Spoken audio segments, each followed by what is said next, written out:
महामंचरे उद्घाटनी समारोह महोत्सव 2026 आमर अनन्य प्रांत भुवनेश्वर सुंदर कंठे को जो कंठे को पुओटीर ना सरस एवं कनियाटीर ना शिशिर सॉरी क्षमा करेंगे पुओटीर ना शिशिर एवं कन्याटीर ना सरस अनुरोध करने चाहबू उभय मंच को आसबे एवं आम समस्त प्रथम थर कर देखा मुझे प्रथम थर ये मंचर देखा पूर्व केवल शुणी से बोधहुए ना नबार मोर टे भूल गला तेणु ये दृष्टांत को क्षमा करेंगे बर्तमान स्वागत करने चाहबू शिशिर एवं सरस उभय मंच पट को अग्रसर होती ए मंचर सम्मुख भागरे अर्थात आपण समस्त पिठी पाखर समस्त आग को आसुच्च अनेक फैन फॉलोअर्स अनेक जन तांकर प्रिय एवं से मध्य अनेकों को भल पाउछंती बालेश्वर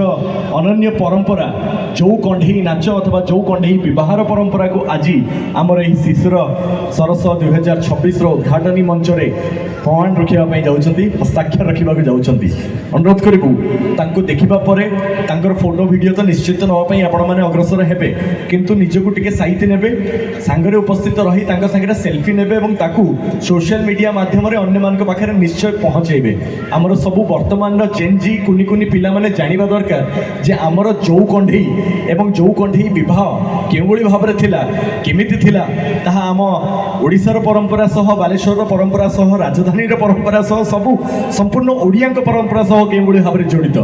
मंच को स्वागत करुछु सर्वप्रथमे सरस को कुनी कन्या कंढीटीए पछरे तांकर अछंती सरस मंच को आसीचंती अनुरोध करिबु टिके जोरदार करताली बजई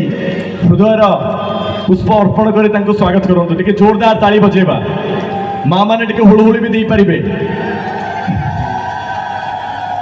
शिशिर एवं सरस उभय को अनुरोध करूँ मंचर टे अग्रभाग को आसबे सामना को आसबे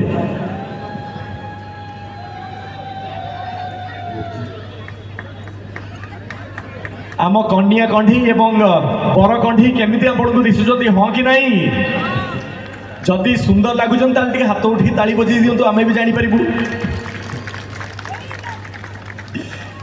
आज 2026 मौका बोधुए खूब कम लोकों पाखे अथवा घरे यही जो कंढे आप देखा पाइबे या पर जदि एमती कंढे गाँ घर देखिए तेज कहे कि शिशिर सरसरे आम शिशिर एवं सरस उभय सागर देखाईलु ये आज्ञा जो कंढे आप समस्त सम्मुख में मास्कट भाव में टी पुनः जोरदार ताली बजे सम्मान ज्ञापन करने को अनुरोध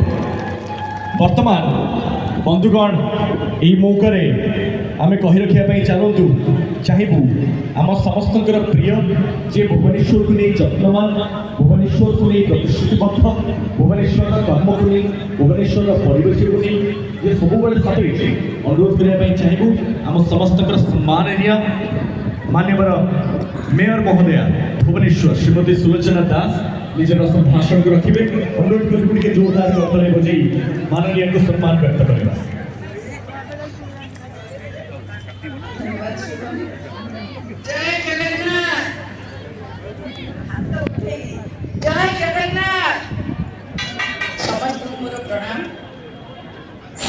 शिशिर सरस महोत्सव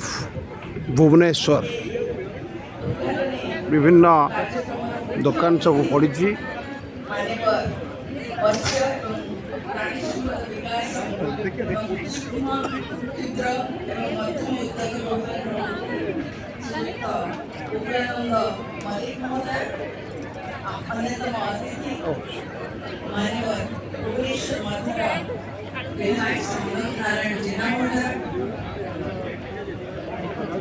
जो मैंने